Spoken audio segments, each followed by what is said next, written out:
आमर दलर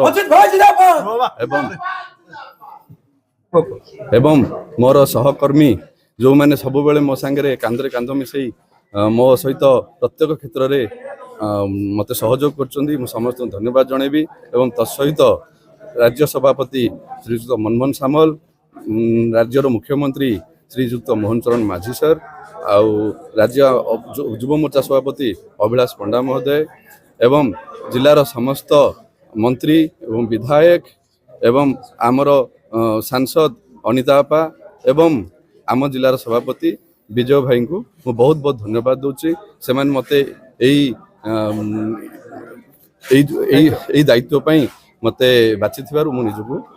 संगठन जोरदार करी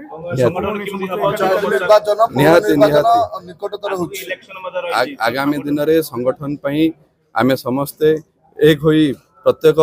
निर्वाचन मंडली गस्त करी जहाँ तल स्तर रे असुविधा रही लोकंर ताहाको आमे सरकार पाखे उपस्थापन करूँ एवं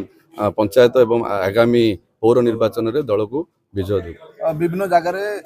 जो बीजेपी रही संगठन किछि न